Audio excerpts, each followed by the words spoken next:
read the Bible and understand it and apply it and get something out of it. Thank you for being here.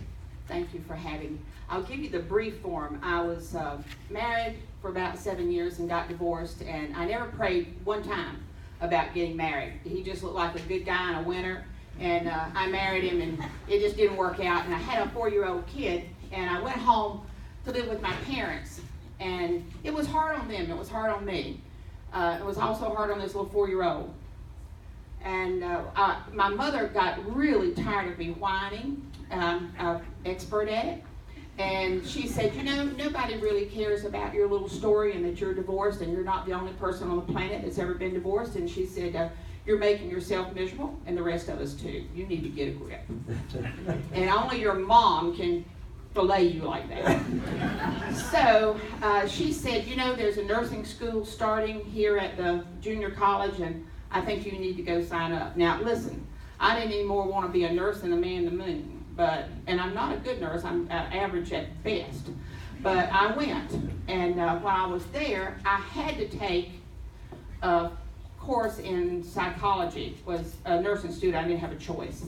Every nursing student took it. And after class one day, this lady that was the instructor, Edie Whitaker, she said, I want to know if you'd like to go to a fellowship meeting. And I didn't know what a fellowship meeting was. And I thought, if I go, I better get a better grade.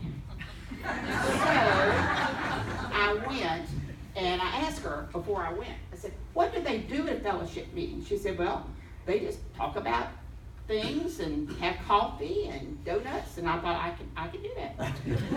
So I went, and she left out a little detail. All they talked about was Jesus. I thought they were flipped out. And that was in the 1960s. Remember the Jesus freaks? Yeah. I thought I was with them. So I thought I was very nervous and very uncomfortable, and I went to her and I said, Mrs. Whitaker, I'd like to leave. And she said, okay. So we started leaving. Just as we got to the door, this man came up and handed me a little Bible. It was a Bible produced by the Gideons, a little New Testament. I had zero desire for that, didn't want it, wasn't going to read it. I went home and I couldn't sleep. I tossed and turned. Have you ever done that where you just cannot go to sleep? And I had to go to nursing school the next morning. I had to get some rest, and I thought, well, if I read something, I'll go to sleep. I have no recall of taking that little Bible out of my pocket, but there it was on my nightstand, and I read it. And it starts off begotten, begat, and a lot of words that I didn't have any clue what begat. Did you know what that meant? And a lot of names I couldn't pronounce. And I flipped over to the back of it. And the back of it said that I was a sinner. Well, I didn't need to be convinced. I knew I was. And it said I could have a new start. And, you know, I thought, I don't know. And I said this out loud. I said, God, I don't know if you're there. I don't know if this is true. But if anybody needs a new start, it's Jaeron. And when I said that, the power of God hit me from the top of my head to the bottom of my foot.